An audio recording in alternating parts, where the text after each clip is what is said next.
So it's my real big, fantastic pleasure to have Greg Stevens here to give today's Physics of Life network.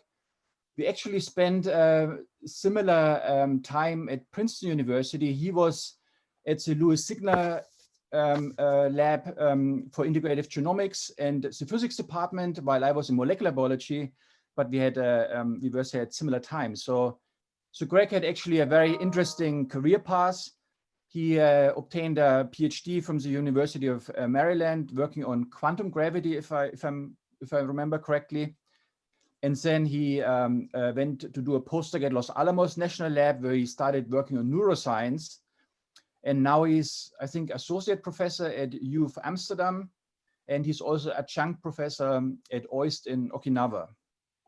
And what is maybe remarkable about Greg is that he helped coin the field of physics of behavior, where he worked on quantifying and understanding the behavior in various biological systems, I think starting from bees, or including bees and zebrafish and C. elegans, and so on. And two things in particular stand out, I think, about him is that he does this very nice out-of-the-box thinking. He has these very cool papers, really fun to read, actually. And then also, that he worked on this wide range of biological problems. And another thing I noticed recently is that he organized or helped organize this physics of behavior conference at Emory University, which was one of the first ones which were purely virtual. And it really showed also the strengths of these virtual conferences, where you can have short talks and lots of discussions, and they can actually be a lot of fun, and it was very successful. So anyway, I'm really happy that he's here and giving today's seminar, and the title is Theory Reimagined. So welcome, Greg. Great. So thank you, Robert, and thank you everyone for your patience as we were getting set up at the beginning, and for attending this afternoon. It's a pleasure to virtually be with you for the afternoon, and I purposely chose a title that was, it's supposed to be provocative, so I hope you don't beat me up until you see what I mean by that. But we all know that Zoom seminars and team seminars are all a little bit different, so we'll try to make this as appropriate for the venue as possible. I have the chat window open, so I'm happy to, if you want to jump in and ask a question from chat, I should be able to see it. Okay, so we'll just get started. I think so. As Robert mentioned, my background is physics and general relativity and quantum gravity. So some of you will recognize this example. So this is relatively recent in the scheme of humanity, recent. And if anyone knows, has anyone seen this before, then what you're looking at are the waveforms from two gravitational wave interferometers, which are these long evacuated tubes, in this case in the US, where you split light and you send light down two different arms of the interferometer. And if a gravitational wave is present, they will arrive at different times back at your detector. And these have been a long-running consortium to build these devices, the big collaborative effort. This is also the first observation of gravitational waves predicted by Einstein's theory of general relativity. But one of the things I want you to know is, in addition to the really cool observation that we can now do gravitational wave astrophysics, is the, let's see, I wonder if you can see my mouse if I do this. Can you see my mouse? Yes, we can. Great. So if you look over at the left-hand side of this plot, you'll see that the strain is measured in units of 10 to the minus 21. What that means, gravity is so weak that the typical displacements that you'll see in your interferometer due to a gravitational wave are reasonably close to the size of an atom over a kilometer-long interferometer. So the ability, of course, there's every kinds of other noise. There's vibrational noise and all kinds of other things. You have to understand the materials by which you make the whole process. And yet out of this, because we know the physics, because we're able to isolate the relevant physics so well, you can actually see these very small, powerful implications of one of the fundamental theories of the world. I think that's just remarkably impressive, right? And Those are Einstein's equation of motion. And unfortunately, or fortunately, if you're an optimist, and that means that we have lots of work to do, could you ever imagine doing something like this, but not in a physical system that you can easily isolate, but in the sort of living systems that many of us are really kind of enthralled by. So that's the idea behind the title, Theory Reimagined. Could we actually think about what that would work in a living, how that would work in a living system? And it's going to sound trivial, perhaps, to many in the audience, but it's worth pointing out that good theory needs good measurements, right? And there are lots of things in lots of cases in biology where it's hard to make good measurements. And that's no different in the kinds of things that our group thinks a lot about. So we think about biophysics on the scale of whole organisms. So how does an entire organism move? Not just where it is in the world, but in this case, how does its posture deformations, like the posture that you have with your arms and your fingers and so on. In this case, this is the nematode worm C. elegans. How do we track those posture deformations? Build experiments that enable us to image those, and then ultimately, how do we explain what we see? So some of our more recent, we worked a lot on C. elegans. It was my introduction to thinking about behaving systems. It is one of the simplest animals in the world. For reference, you can read some of our recent work, which I will talk a little bit about in this talk. Right. So there's one example. And before we started working with C. elegans, typically how you would think about the behavior of this animal is you might put a human in front of a microscope and have them score the behaviors by eye. Okay. On a bigger scale, or certainly on the scale of many more organisms, we all know there are many interesting examples of collective behavior in biology from just about everything, but also in animal behavior, including flocks and swarms. And this happens to be an insect colony, a colony of honeybees. And if you wanted to understand that from the framework of statistical physics or from the framework of physics, then at least at first, you want to track all the bees, right? So that's not so easy. You could either spend a lot of time making markers and gluing them on the animals themselves, but for everyone, we're in the middle of this revolution in how artificial systems can see for us. And so this is work that we've done where we taught a deep machine vision algorithm to keep track of all the bees in about 1,000 member hive. Okay? So we need these kinds of measurements just to start. And although my background is theory, sometimes you get impatient for good data, which is why we end up doing some experiments. And the most recent one, this is pretty exciting and just kind of off the press, not off the press, but just really kind of coming together now, is a third system that we're working on. So we talked about the single behavior of C. elegans, the collective behavior of honeybees. And this is right kind of in the middle. These are two zebrafish. They're swimming adult zebrafish, one of the other model systems in biology. But they live in 3 dimensions. So we had to build an imaging tank. We put 3 high-speed cameras on either side. So we had to build this tank and worry about all kinds of things. I can talk to you about that offline. But just as with the worm, we don't just want to measure where the fish are. We want to know, we want to know about their body language. As you know from yourself, there's a ton of information about what's going on the inside with how you present yourself on the outside. So we're starting off with a relatively straightforward 3-point representation of the fish, sort of the pectoral point here, the head point and the tail, but for multiple fish, right? And we have multiple dimensions, multiple fish, and multiple body points, and that leads to all kinds of interesting challenges, which I'm happy to say we've solved. And so the data looks like this.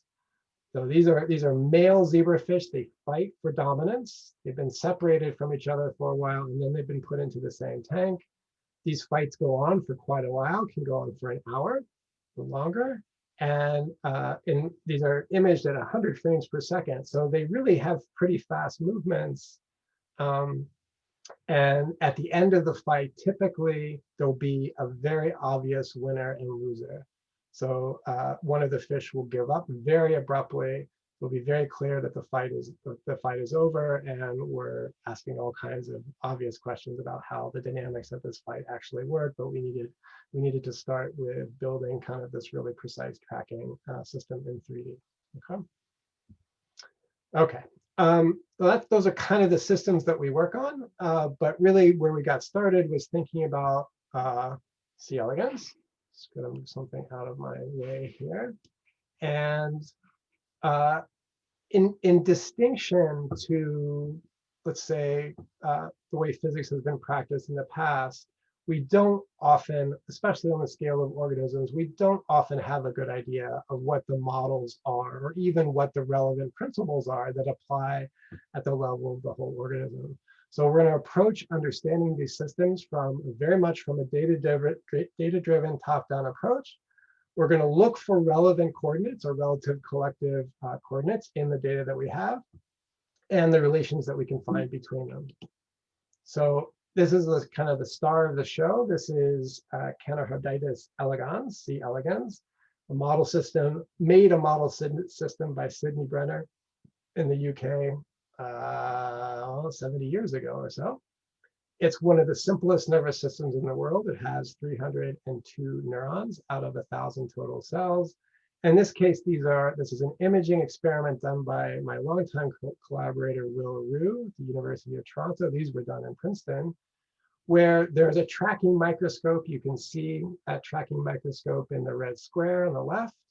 That's the world. The worm lives in this sort of 10-centimeter agar environment. There's a copper ring to keep him confined. And one of the beautiful things I like about a movie like this and thinking about behavior in general is I come from thinking about quantum gravity as a PhD student. And it takes a lot of time before you can, say something intelligent about the way, what kinds of approaches could possibly even work in unifying quantum mechanics and general relativity. On the other hand, I can just point to all those in the audience to this video and say, look, explain that movie. What's the model? All right. And there is no model. We're getting close. We're getting a lot closer than we were a while ago, but there is no good model for explaining how that worm moves at the level of the posture.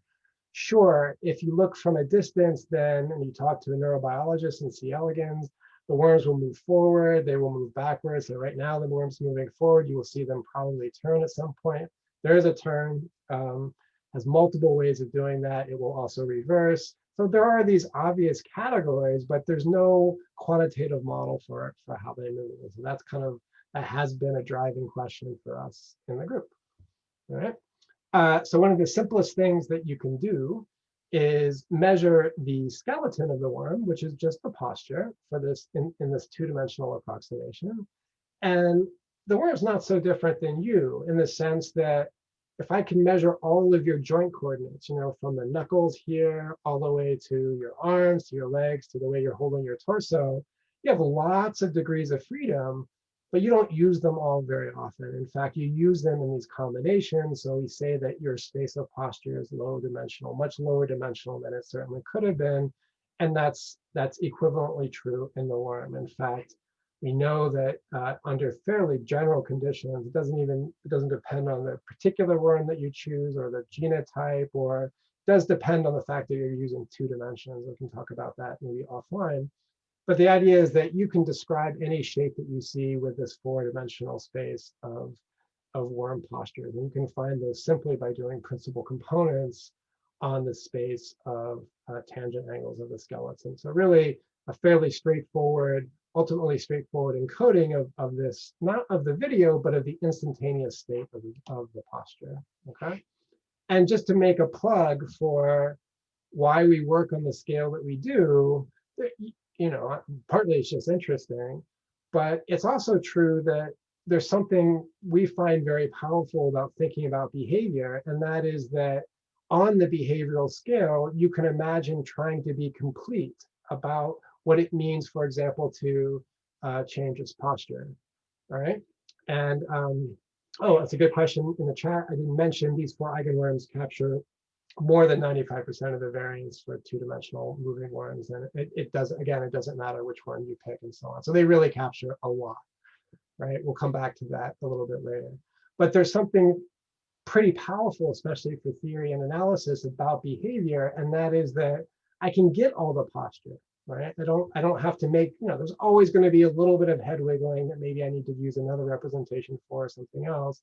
But you can imagine capturing these degrees of freedom at a more precise and complete level than just about any other scale you have in living systems. And I think that should be of some benefit to the way we do the analysis. Okay. All right. So make sure I'm all right. Now we're going to go beyond this posture. We wanted to ask about that movie. We wanted to ask about behavior.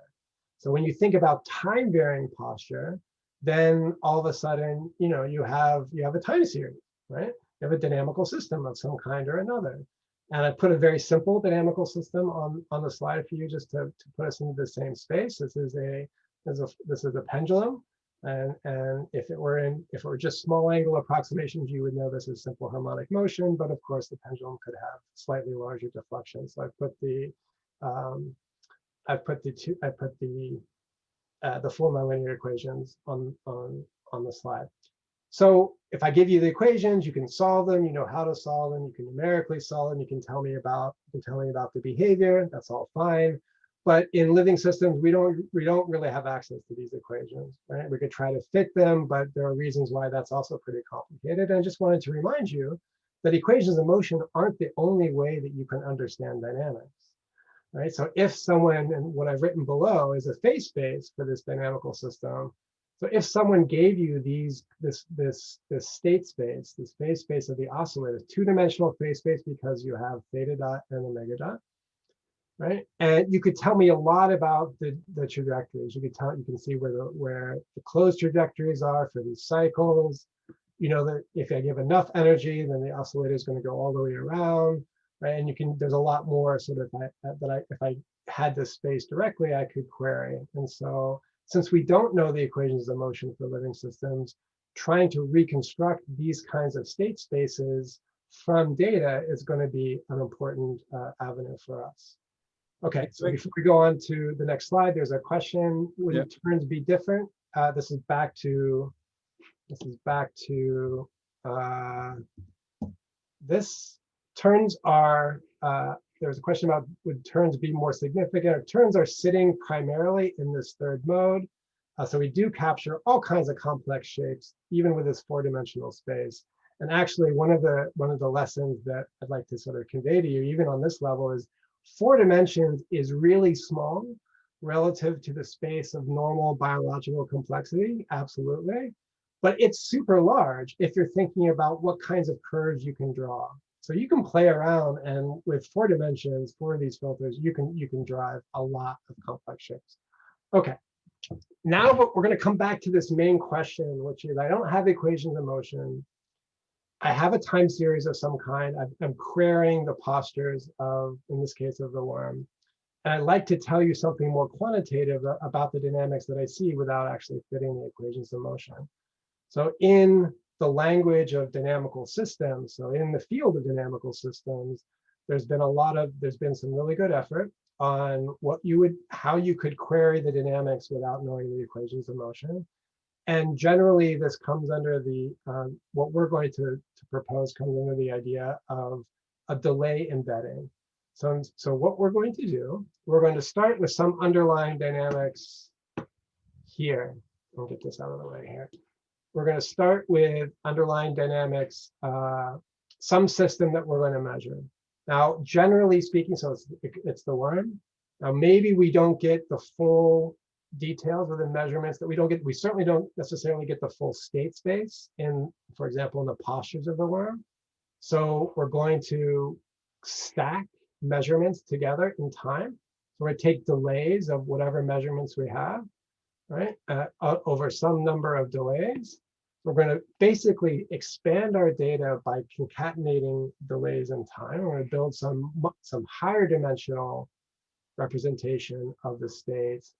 We're going to look for some dimensionality reduction in this higher dimensional space. And then this process depends on how many delays that we pick. So how long in time do we choose to find the state, and how much of the dimension do we reduce in this dimensionality restep. And we're going to come back to some reconstructed state space that we hope carries the important information from the state that we actually started. So physicists don't, and maybe recently physicists don't really know this. In the past, it was more connected to turbulence. But the idea is really relatively simple, and that is we're effectively doing some sort of timescale separation. We're going to take the short timescales manifest by some number of delays in our data, and we're going to collapse them together, and we're going to say somewhere in those delay embeddings of those short timescales is a definition of state. So we're going to call that the definition of state, and it will be some dimensions that come from this dimensionality reduction algorithm. And we're going to use that state to follow trajectories in time. There's a question I'll come back to in a minute. We're going to use that state to follow these trajectories in time over the course of a longer embedding. Okay, so to give you a little more intuition, it's not nearly as complicated as maybe you might think. If I just give you the angle coordinate of the oscillator, of the pendulum, right? Then you know that that's not the state space, of course, right? Because depending on, no matter where it is, you don't know which way the oscillator is going. So you need the angle and the derivative, but in the language of the embeddings, you need the angle at time t and the angle at time t plus 1.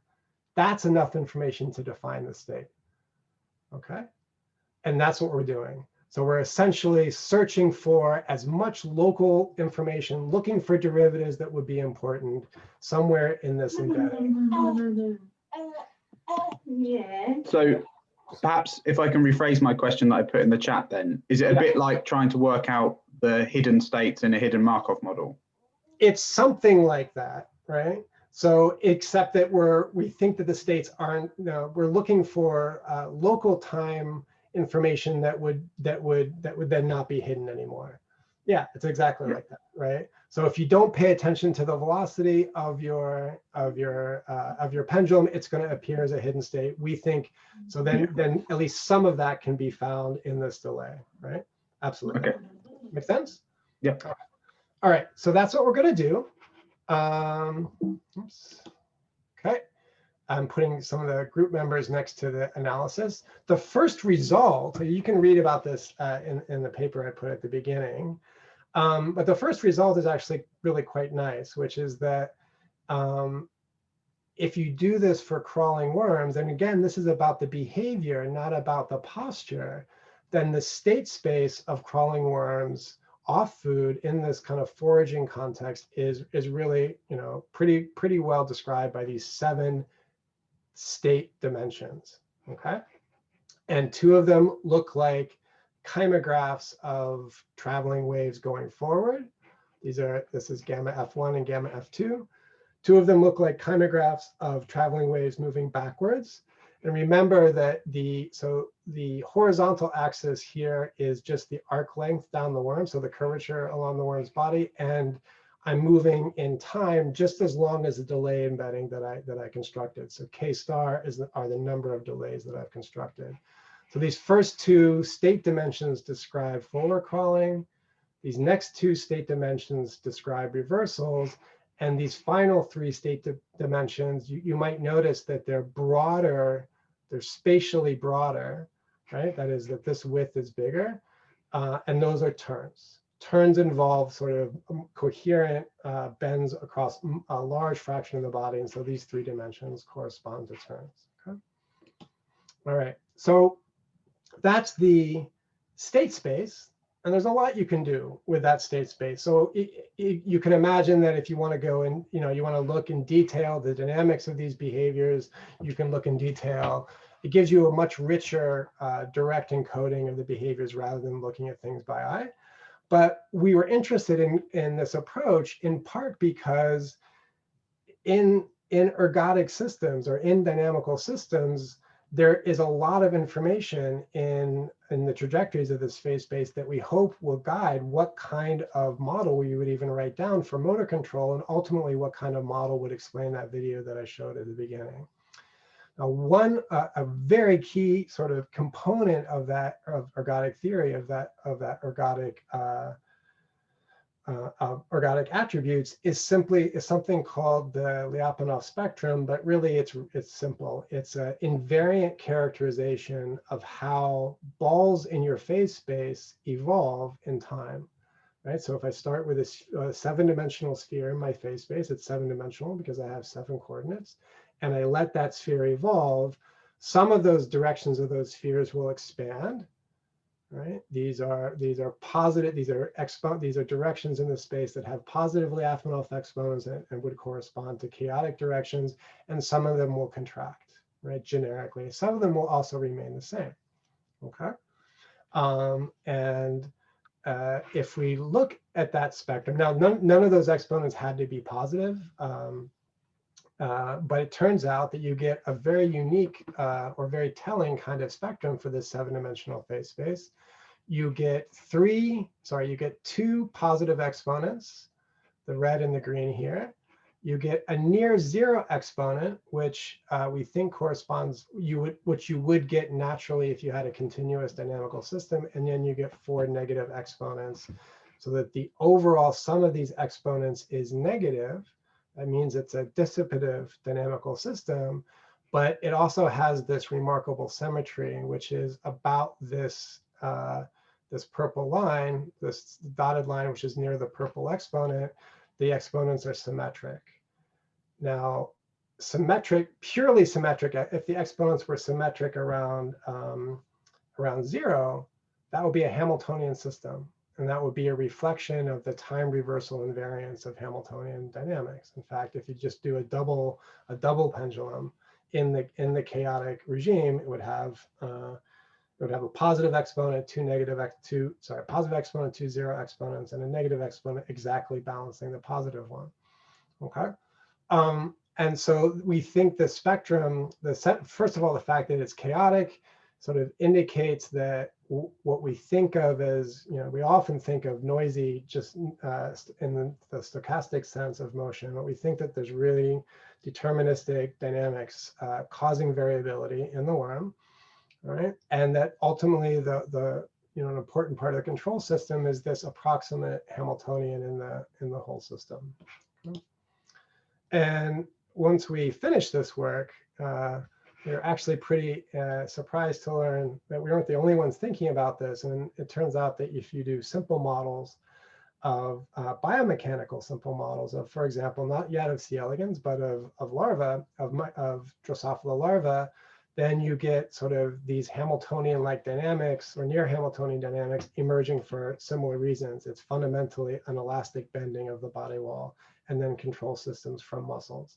So we were really excited about this, not just because I think it's just a precise characterization of the behavior, but this points us to the right kinds of models that we would write down, the right equivalence class of models, which I don't think we ever would have guessed if we hadn't sort of looked at the data in this way, and it puts us in the right class. Okay. Okay. Looks like everybody's with me so far. I'm not getting any questions in the chat. That's good.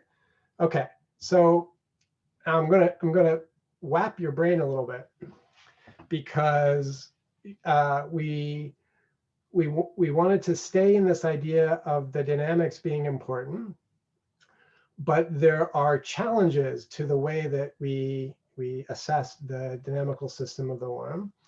Some of those tend to be fairly difficult calculations to do from data, but there's something even more fundamental, which was we thought, so whether the variability of the trajectories arises from this short-term chaotic dynamics or actually from noise, right? And for this calculation here, we can be agnostic. There's a nice set of analyses that you might remember from your statistical physics, which defines a new kind of problem that's very related. And that is that, so we were sort of thinking about before when I was talking about the trajectories is a very dynamical systems focused point of view on these kinds of dynamical systems that I'm showing here, right? And it didn't look like noise was very strong, but at a certain level, whether the noise is generated deterministically for a chaotic system or comes from a real stochastic source, it doesn't matter too much. The important point is you can make a wonderful transformation from thinking about trajectories. This is kind of the Langevin perspective of stochastic dynamics, to thinking about the evolution of ensembles, right? You've seen this probably already in the difference between writing down a random walk process or its sort of continuum limit in the diffusion equation, or writing down the Langevin equation for a harmonic oscillator, and then moving to the Fokker-Planck equation for the density. All right. So we're going to affect this transformation in the data that we measure, and there's a really important reason for that, because at the end of the day, the evolution of ensembles, at least as long as we have as long as we're making an approximation that the noise really has short time behavior. So it is kind of a Markov-like approximation. Then the ensembles evolve in a linear fashion. So we all like analyzing linear systems, and that means that we can come back to thinking about dynamics through eigenfunctions and eigenvalues of a matrix of an operator that we will learn from the dynamics. So the idea is, you start off with trajectories, for example, here in this double well, but instead of these trajectories, you can think about ensembles of the trajectories here represented through the density, right? We know eventually that density in thermal equilibrium will evolve to be sort of on equal sides, or equally present on both sides of the well. Now, maybe what you don't remember so much, but there's in this particular case of a particle in a double well, there's a long time scale in the process, and that is especially if the noise is low relative to the height of the well, right? The W is just a stochastic noise source. Okay. There's a long time process in the double well, which is the hopping rate from one well to another. Right? And you probably remember doing calculations where you actually calculate that hopping rate, but that shows up very nicely in this operator language in an eigenvalue that's very close to 1.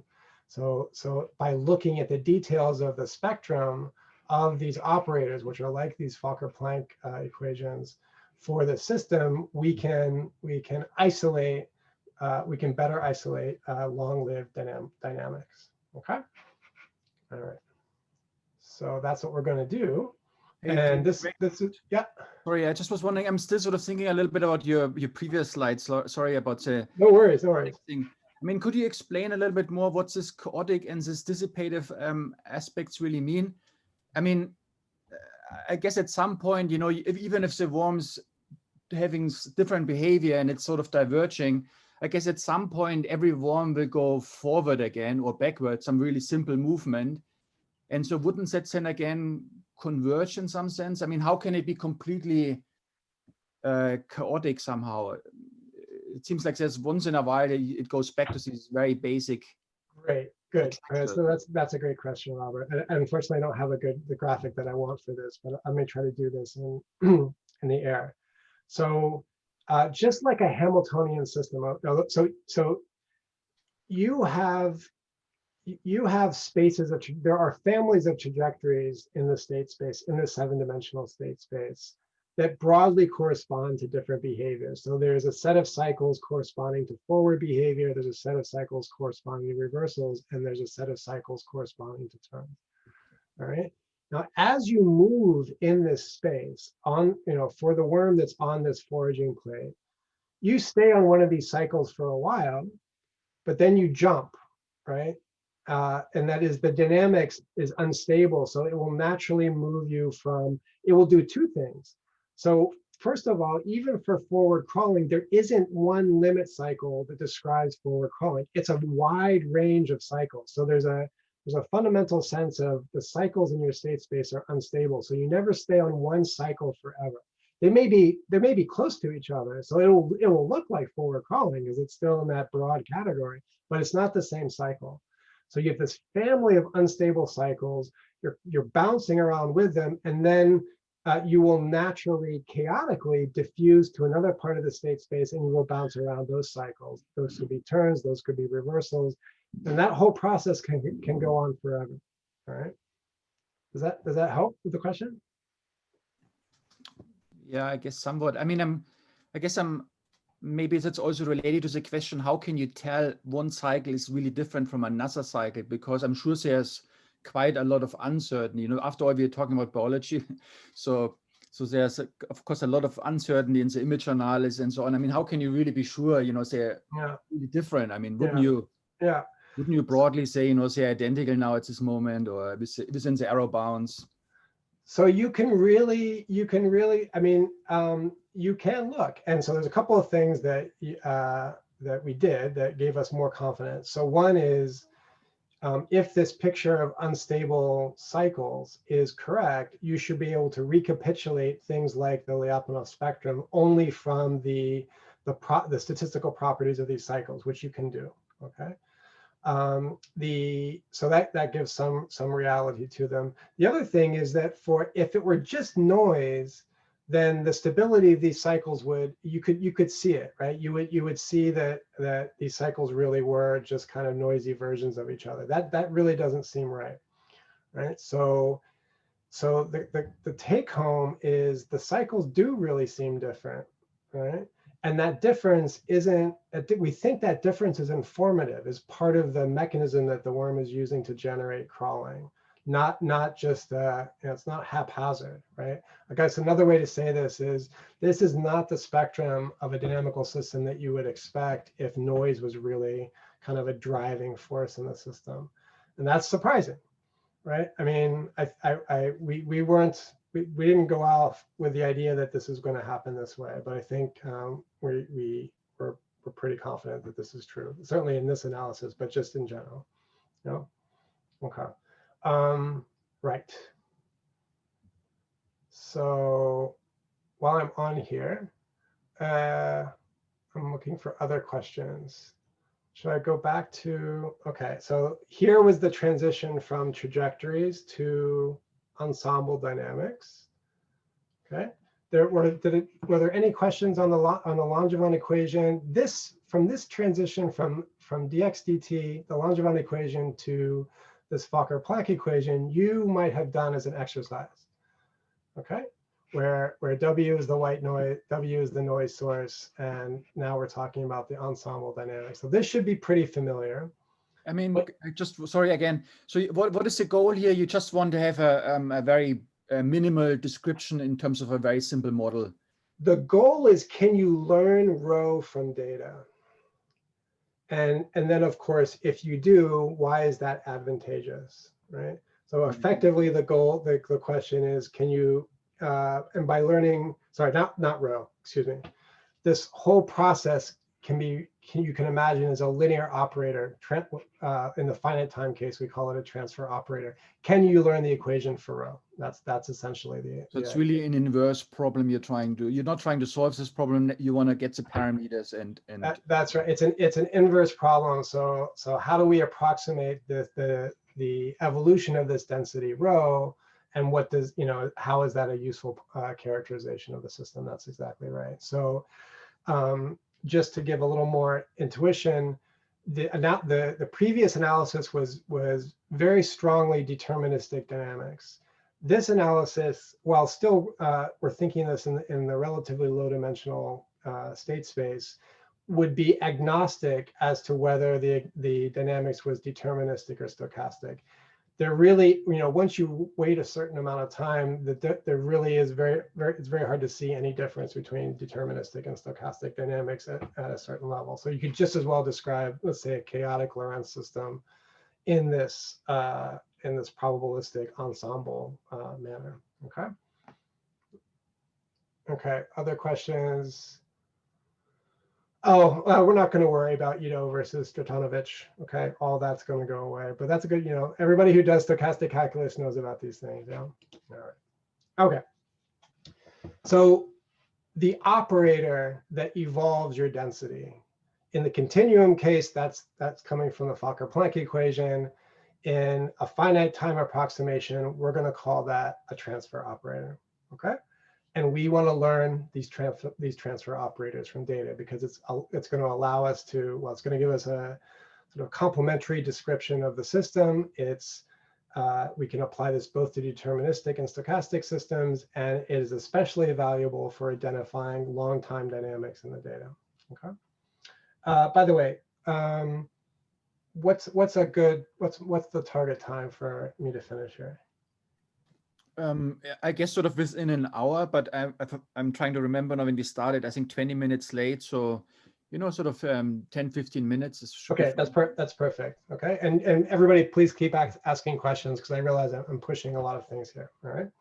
So we're going to do the same thing that we did before. This idea, I really want to emphasize, we think is very powerful, that, you know, when you have a time series, you really should expand it out first by concatenating delays and then doing your analysis. So we're going to do the same kind of embedding that we did before. So we have some dynamics that we're looking at. We're measuring y of t, but really we're going to expand that to y of t plus 1, different delays.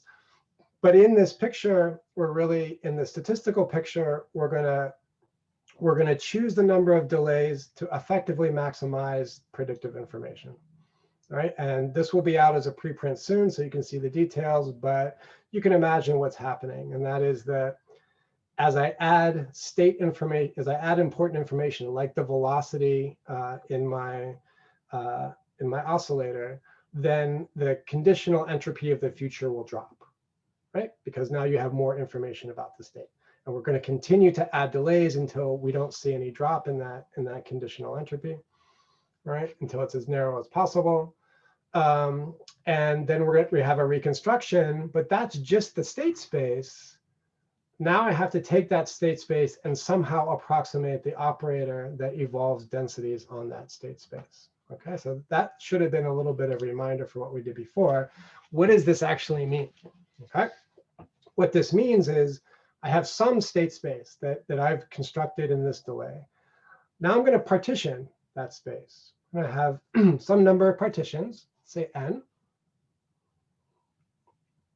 And the transfer operator that moves you from one partition to another depends on a time tau.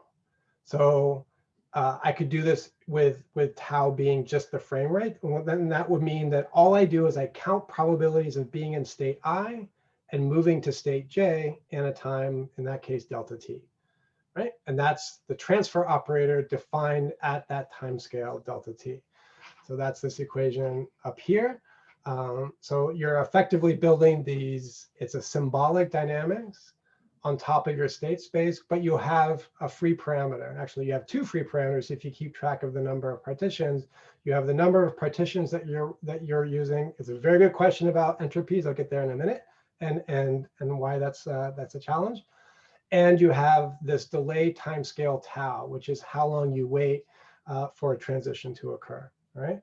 And just to give you a little bit of a sense of why that matters, if tau is too short, right, everybody stays where they are. Or effectively, if n is too small and tau is too short, everybody stays where they are, and the transfer matrix is just identity, right? You just stay in the bin in the particular partition that you found yourself.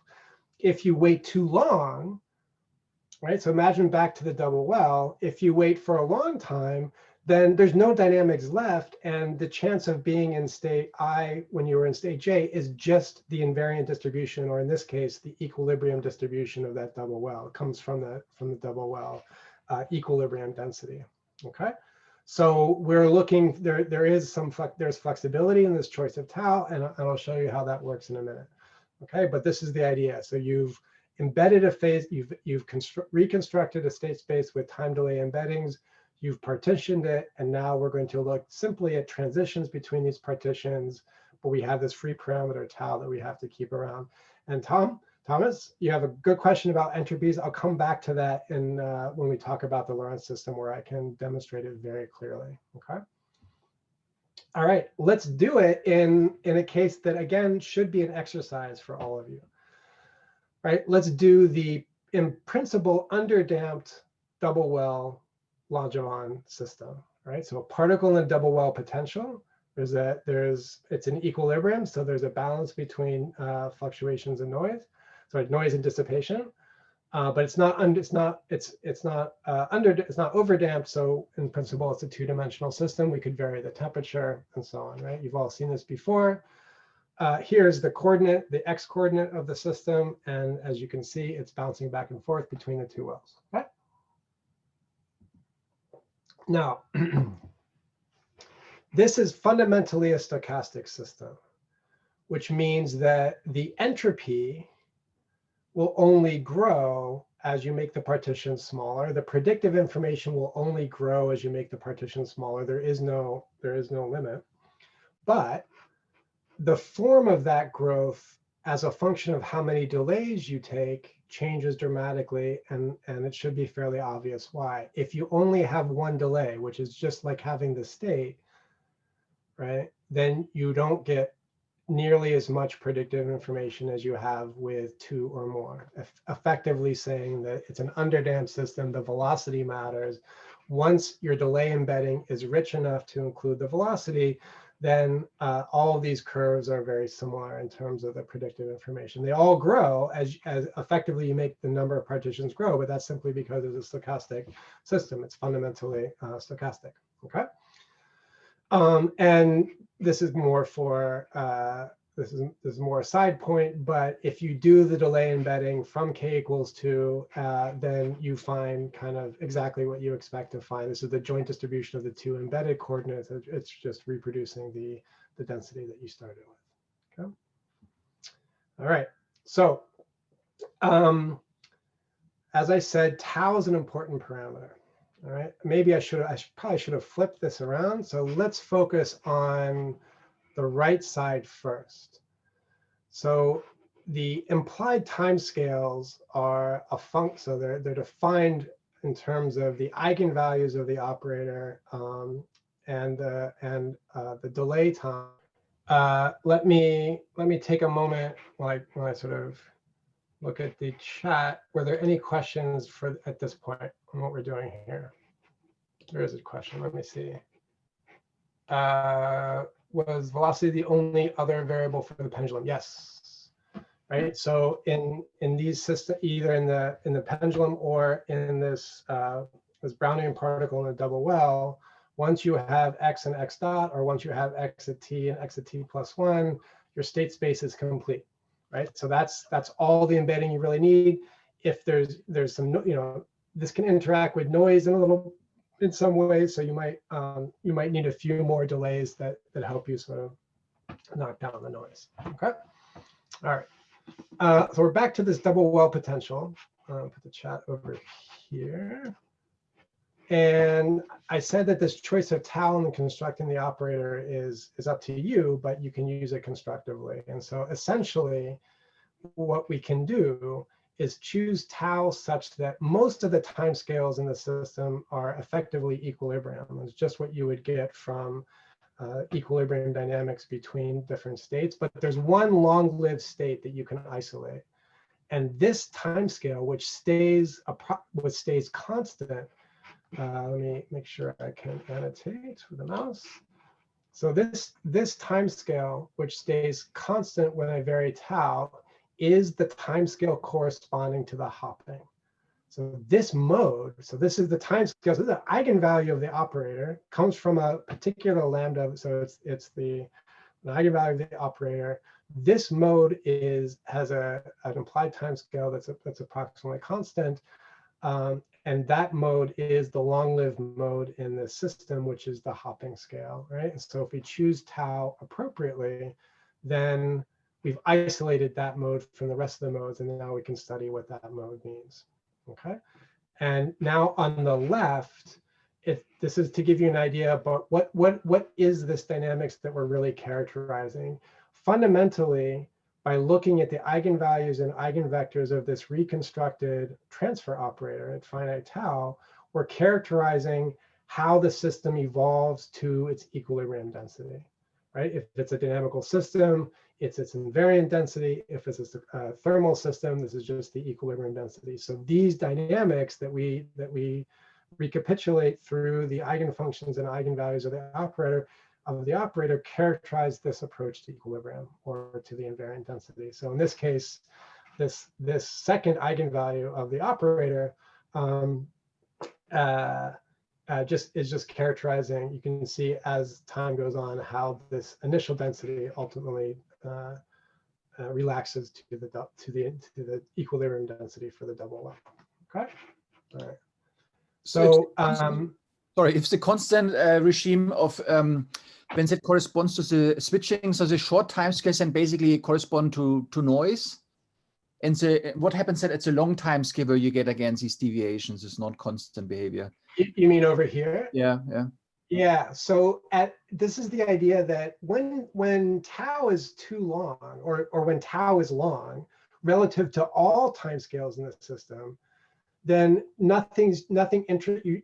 you'd have no interesting dynamics to view anymore, because no matter where you are in what phase space partition you are, where you end up, the probability of where you end up is simply given by the invariant density.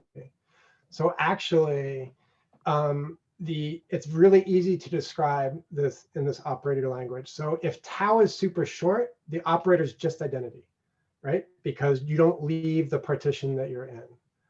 If tau is super long, then the rows of the operator are just the invariant density. And there's only one, so it's singular. There's only one eigenvector that has a significant non-zero eigenvalue. There's no dynamics. So there's only one non-trivial eigenvector. It's exactly one, and the eigenvalue is exactly one, and the eigenvector is simply the equilibrium density. And what you see in this large tau in this plot is that regime. So that large tau regime is that. This is a little confusing because I'm doing this in timescales instead of lambda, but this corresponds to a constant eigenvalue. So they're no longer changing with tau. That's what's over here. This is if I transformed and showed you this in the eigenvalue space instead of the T implied space, then these are all the eigenvalues deviating from one. All right. So you're just seeing that regime where you start to have transitions between states. Does that make sense? Okay. Right. So we're going to kind of hit this double well kind of until we understand it. That's the invariant, by the way. I mentioned it kind of in passing to Robert's question, but if you want to know what the invariant distribution is for your problem, it's the eigenfunction or eigenvector with eigenvalue 1, and that's what this is, right? And we know what it should be for the double well. It's just sort of double peaked around the two wells, right? In other more complex systems, obviously this is more complex. So the first eigenvalue is necessarily 1. For anyone who knows this business, that's because we're constructing something called a stochastic matrix. That's a little more technical. I can tell you about that offline. But more interestingly, that is what's the non-trivial dynamics. The first non-trivial dynamics are in the second eigenfunction and the second eigenvalue. These are now very precisely the slowest dynamics that exist in the system when the system is approximated with this transfer operator. And as you expect, but also as a nice confirmation, that first eigenfunction differentiates the wells. Right? It's positive on one, it's positive for one well and negative for the other. And if you look at the eigenvalue associated with that eigenfunction, so the second eigenvalue, it's the hopping rate. All right. So in a very data-driven fashion, in a system where we know the answer, out comes an effectively much longer time scale dynamics than we started off with these really fast time scale stochastic dynamics of the Langevin dynamics for the particle in the well. Okay, and that's the promise. The promise of this technique. Okay. But as I said, another promise of the technique is that you can unify stochastic and deterministic dynamical systems. So there's nothing stopping you from applying this to a chaotic dynamical system such as the Lorenz system in a chaotic regime. And here's the Lorenz system. You've all seen something like this before, this double butterfly. We do the exact same procedure that we've done before. So you're only sampling one of the coordinates. You're not sampling the full state space. You include delays until your prediction, your sort of predictive entropy is minimized. You maximize the predictive information. It corresponds to some number of delays. That gives you, by the way, that gives you an entropy that allows you to estimate the entropy rate of the system. And unlike a stochastic system, the entropy rate of a deterministic dynamical system for under reasonable approximations, if it's chaotic, is the Kolmogorov finite entropy.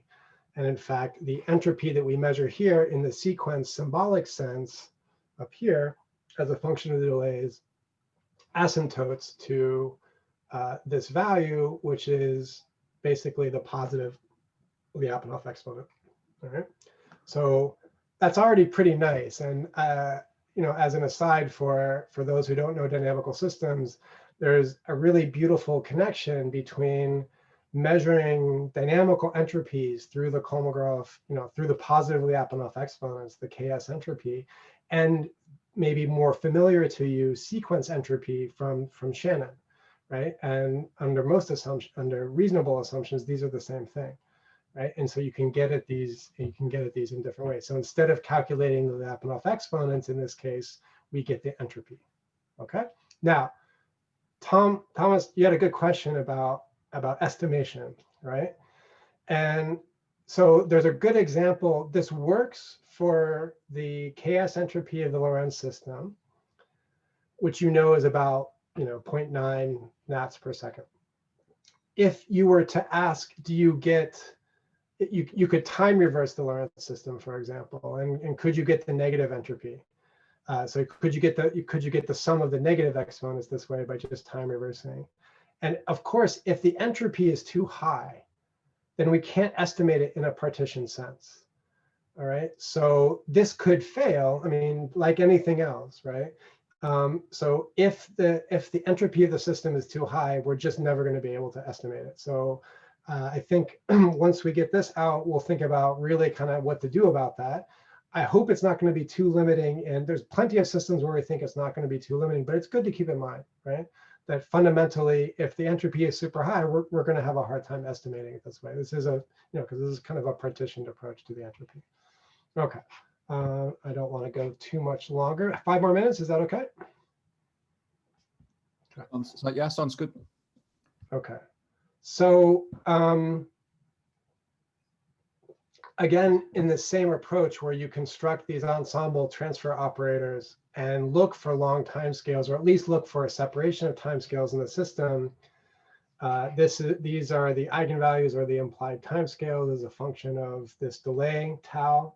I'm not showing you, you have to go to super long, you have to go super long before you see the other regime kick in, so I'm not going to show you that.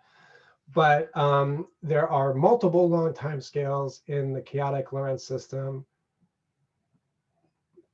And this one, the longest lived one, corresponds essentially to jumping back and forth between the lobes, right? And there's a lot of intricate dynamical systems analysis that goes into looking at these systems. So for anybody who wants to know, the second eigenfunction of this operator does a very nice job of connecting to almost invariant sets, which is another property of dynamical systems. It's sort of essentially capturing this hopping between an almost invariant set, as the name sort of implies, is a partition on your state space where you spend most of your time, right? So you might think of it as a graph cluster. It's a module where you sort of you spend a lot of time in here, and then you bounce over here and spend a lot of time here, right? So that's just it's nice for us because we get to see how this works for these known systems. So I want to leave you, with how does it actually work in the world out there, right? What would it tell you? Can we overcome any sampling questions and so on? So we are working on this on the worm. We can work with this in the same way that we did before. I think you've already seen how you actually construct this operator, but perhaps I can go all the way down to the bottom. The most interesting thing is we can use this operator to isolate timescales and see what we get again in the worm. And I'll remind you that we're sampling at fairly short timescales, about 16 hertz in this case, I believe. And now we're going to look at sort of longer timescales. And what do we see? Well, that's the worm. What I'll tell you today is that what you get out of this timescale separation is very much like you might know about from bacteria. So bacteria, chemotaxis, has a taxis strategy called run and tumble. The worm has, superficially similar strategy, basically run and pirouette. So it goes in a relatively straight line for a long time. Then it turns its body around and goes off in, I'm not going to say it's a random direction, but it's a different direction. Okay? And the second eigenfunction of this transfer operator, this sort of ensemble approach to the dynamics, naturally splits your space, your phase space, into these sets, right? Where one set corresponds to the running. This is color coded, is a trajectory now color coded by the value of this second eigenfunction, right? So these guys correspond to running, the yellows are the tumbles, and you could, if you want to make further correspondence, this absolute theta is basically the curvature of the body, omega is the sign of the, omega is the velocity of the body wave. So in a very natural way, you've gone from posture dynamics measured, at 16 hertz to these long-lived states of, a minute or of order a minute or so, right? In the case of the run, right? So you've able to sort of systematically build these longer-lived dynamics out of your short time scale processes. And this is a very statistical physics motivated approach where you don't just average the variability that you see at short timescales. You use it, you pull it into the analysis, and you let that variability help guide you into what are the long time dynamics of the system. Okay. All right. So I'll just spend a minute on here and then I'm done. Okay. Because I just want to show that, or want to explain. Actually, I'm going to jump to the next one. Okay. So that you understand kind of what we're doing and why I gave such a crazy title to the talk. So the idea is essentially, certainly for behavior, we just don't have models. At the end of the day, without offending anyone, I think there aren't really good models. There are some approximations that aren't good models. So how do we do physics in the inverse? Right? There's three primary pillars: dynamical systems, which I think more physicists should learn. Or all of us should learn, because data can be nice and dynamic. You saw that with state space reconstruction. Statistical physics, of course, that's bread and butter for the kinds of systems that we work on. And then information theory, because really that's the fundamental theory of variance, of predictability, right? And we're gonna pull all these together, okay? So I'm going to skip a conceptual slide. This is our team. We're split between Amsterdam and Okinawa, which is its own kind of hopping, which for the moment is fixed. And I want to thank you for your attention, and I'm happy to look in the chat and to hear questions online. So thanks again for the invitation to speak to you today. Thank you, Greg. Fantastic talk. I really like that you stayed true to physics somehow. Also, you work on biological problems. It's not so easy to do, I think. One can easily get lost in data analysis and very detailed modeling, and you manage to stay in physics, actually. So that's fantastic. Well, thank you. Yeah, so let me just maybe say some more questions.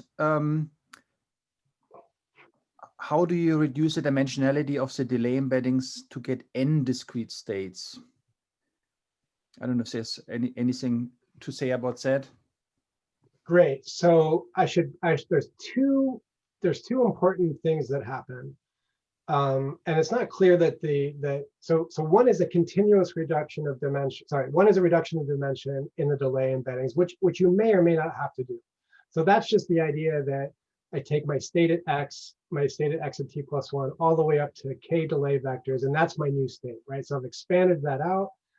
Practically speaking, you might want to sort of reduce that data. It's often lower dimensional than the whole sequence would imply, but you could do it without. No, that's not fundamental. But then for this ensemble approach, for reconstructing this operator, you do need to partition. There is another way. For anyone who knows about Koopman operators and Perron-Frobenius operators, there's a, this is applied math land.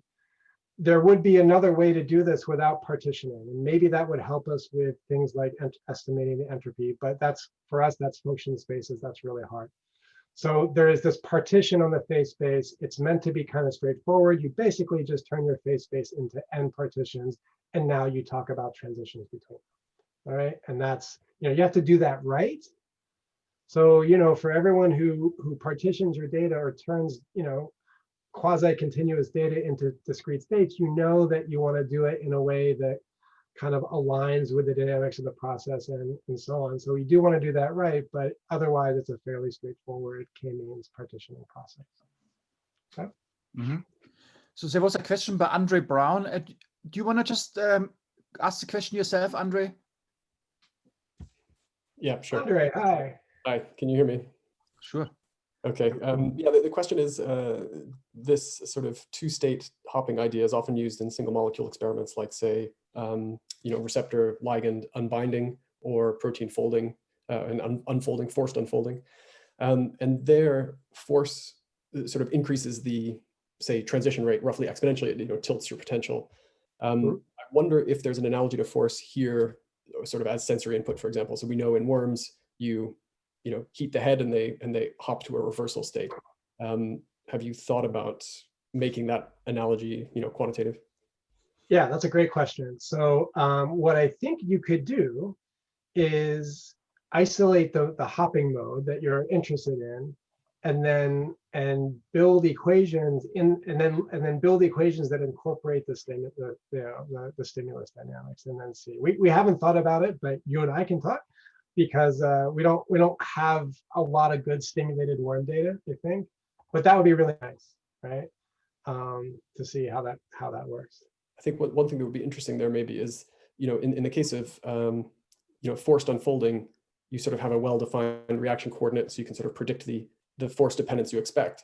But for sensory input, you kind of, I'm not sure there's some notion of kind of alignment that you're applying a force in the right direction. And so depending on the sort of shape of the effect you got, you might be able to infer something about how that stimulus sort of aligns with your behavioral states. I mean, it's speculative, but I think very interesting. Thanks. Yeah, right. So just to add a little mystery to this, which we think is nice, not in data that I presented today, but with the same technique, in sort of techniques that Andre uses a lot, you can, and has made beautiful data for, sometimes you get lucky, and for example, a single gene will knock out a single long time scale. That's really nice, and we have examples of that. Not always the case, right? But we have really nice examples where that can happen, and we think we know why that happens. And it is actually about what's going on with the sensory input, not directly as a time sensory input, but something else. Good. Okay, and yeah, there was another question by Keith about the temperature sensitivity. How does it depend on temperatures and trajectories? Okay, so for those who don't know about C. elegans, they tend to seek the temperature that where they were born. So they have a temperature taxis mechanism. That's not what we're looking at here at all. So in this case, in the data that I'm talking about here, temperature didn't play a role. In the data for one of the papers that I referenced, which does the deterministic embedding and the Lyapunov spectrum, we used a stimulus that was from Will Rue that locally heats the head quickly, right? So an adversive temperature stimulus, and that generates an escape response, just like burning your hand, and then you can study that, right? But but mostly we're not paying attention to, let's say, ambient temperature changes for the one. So we don't think it's super sensitive. Mm-hmm. And Tom, you had a question. Do you want to ask it directly? Yeah, so for me, it's kind of intuitive that your time delays naturally work out that inertia is the key thing you're missing in a double well, right? Yeah. It's less obvious that you're going to get in a more complex system that the time delays are going to spit out the right coordinates for you. But it seems that you're saying, no, it works fine. Okay, so that's a good and deep question. So I'm not saying it spits out the right coordinates, but it tries to capture the information that's in the right coordinates. That's slightly different, right? Okay. So, right. So it may be that in this delay embedding, somehow you have captured the information, the local time information that, you know, that's as predictive as possible about the near future. But now, I'm not saying you don't know what are the axes of you no, don't necessarily no. get the coordinates. No, and that gives me the opportunity to say that one of the reasons we really like the sort of why we build in the dynamical systems analysis is that for known continuous deterministic dynamical systems, the approach that we're following is invariant to the coordinate choice. That's a beautiful result of unfolding of attractors, and so for chaotic dynamics, if you sample the Lorenz system with some unknown measurement function, as long as you get enough of the information, it doesn't matter what that measurement function was. You can still tell me about, let's say, the positive Lyapunov exponent. So there are these known invariants, and the Lyapunov spectrum is one of them. That shouldn't depend on the coordinate system that you choose, which is kind of what attracted us to this idea in the first place. Now, the actual coordinates, we get kind of, to be honest, in the worm, and the fact that the behavioral dimensions, the 7 behavioral dimensions, align with, easy to see by eye, forward, backward, and turning dimensions, that's lucky. It's not part of the process. But the fact that we get, but the Lyapunov spectrum is in principle invariant to the coordinate choice, right? There's a set of things that are invariant, and that's appealing to us. And with regard to, I mean, you're at VU, right? Have you spoken to Peter Reinten-Walder at Amolf at all? All the time. Quite often. Yeah, I was going to say, because all this, he's really into predictive information and questions about what can you say if you have undersampled data and things like that. So, but if you're already talking to him, then yeah, he's a good guy to have in Amsterdam. But it related to that, because I thought it was kind of fun. I was a postdoc with Bill Bialik, who's obviously a big sort of information guy. And when we were thinking about behavior, there was really no obvious way to apply any of this to behavior, because it's really hard to work with information theory of continuous systems, right? And then you have to worry quite a bit about what does it mean to discretize, and that prevented a lot of connections for us with all the beautiful work of of information theory. This idea that you can come and partition the phase space, and if you do it, and if you pay attention to things like the entropy rate, you can actually reach a partition in which for in this case, the ensemble dynamics with that partition is partition invariant is really powerful for us. It's kind of the first time from the dynamical language we can come back, and yes, we have the estimation problems. There's no question about it. But we have a sense of how to control them, and just having the estimation problems, I think, is good for us, because we just didn't even know how to phrase this beforehand in just the continuous dynamics of the work. Yeah, good question. Okay, cool, thanks. Great talk. Yeah. Okay. I think maybe we stop here. It has been going on for a while. So thank you again, Greg, for giving your fantastic talk, and it was really great to see you again as well.